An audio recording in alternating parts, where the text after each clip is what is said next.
You went short here at this long wick candle at key resistance. Price then starts to trend heavily downwards in your favor. Your target 1 could have been this support level here. But now, once price breaks through and continues on, where could your second exit target be? So what you do is, you take your Fibonacci extension tool. Click at the start of the previous impulse move here, drag it down and click again at the start of the corrective move, and then drag it up to the starting point of your current impulse move, then drag it slightly to the right and click again. You would then be watching the 50% to 61.8% Fibonacci extension area for price action that signals a possible trend change, which you got through the shrinking candles, multiple candles with the wicks sticking out, and a very long wick candle that is also a candle color change. It's at this point when you would further trade manage or exit manage your position. So let's take this up a notch. When the 50% to 61.8% Fibonacci extension zone lines up with a recent swing high. So you went long at this key support level here, or through the breakout here, or through the continuation entry here, and you start to look for exit points.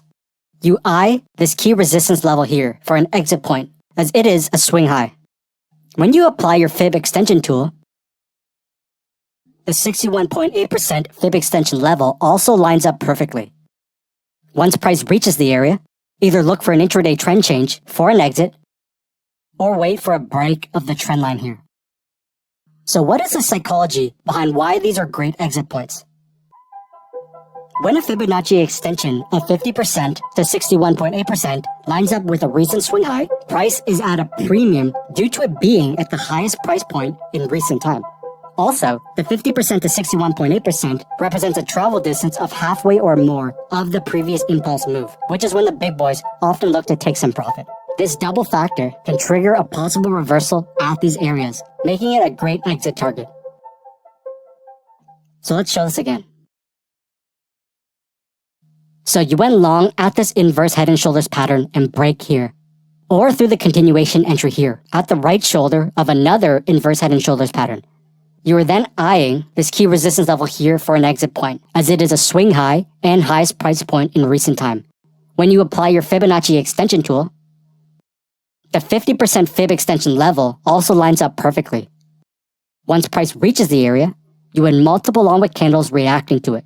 You either look for an intraday trend change for an exit, or wait for a break of the trend line here. Now in a downtrend, this concept would work the same, except you would have the 50% to 61.8% Fib level lining up with your recent swing low support level. Let's now move on to the 100% Fibonacci extension level.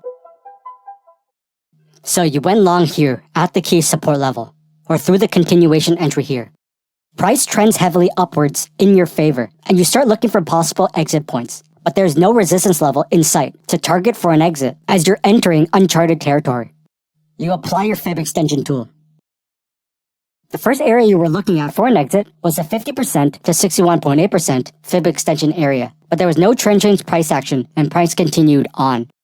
Then the next level you would be eyeing for a possible exit is the 100% Fibonacci extension level here. Again, you need trend change price action once price reaches the 100% Fib level, which you had through two possible exit points. Short-term trend line here, and once you had the break, look to exit manage your position. Or long-term trend line here, and once you had the break, look to exit manage your position. Now, what is the psychology behind why the 100% Fibonacci extension area is important? The 100% Fibonacci extension level means that your current impulse move has traveled the same distance as your previous impulse move. This means that price is now at an extreme premium and might suffer from trend exhaustion. The 100% Fibonacci extension level is often where the big boys look to close out large portions of their positions to mitigate risk, which can trigger a large reversal or a very deep pullback. So let's show this again. You went long at this long wick candle at support. You were then eyeing this key resistance level here for an exit point. Now applying the Fib extension tool. Notice how the 50% to 61.8% Fib extension lines up perfectly with the resistance level. When price got to the level, you had a candlestick reaction, but no intraday trend change confirmation, and price continued on. Price then reaches the 100% Fibonacci extension area, and the trend change price action came in two parts.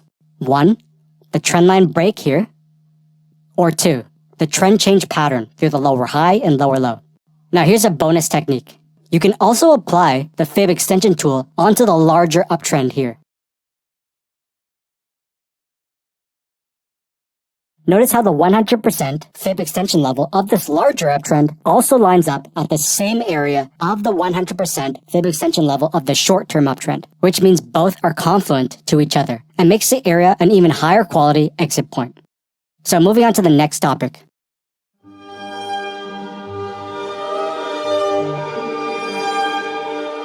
Fibonacci expansion for trade exits. In an uptrend, click at the start of the previous impulse move. Drag it up and click again at the start of the corrective move, and then drag it back down to the starting point of your previous impulse move. Then drag it slightly to the right and click again. In a downtrend, click at the start of the previous impulse move. Drag it down and click again at the start of the corrective move, and then drag it back up to the starting point of your previous impulse move. Then drag it slightly to the right and click again. Fibonacci expansion allows you to gauge how far of a percentage your current impulse move is past your previous impulse move to gauge trend exhaustion. So for example, the 138.2% Fib level means you're 38.2% past the previous impulse move length. Some traders will again use Fibonacci expansion for exit points. Now, we don't personally use Fibonacci expansion, but the choice is always up to you. If Fibonacci expansion works best as part of your overall strategy, that's perfectly fine.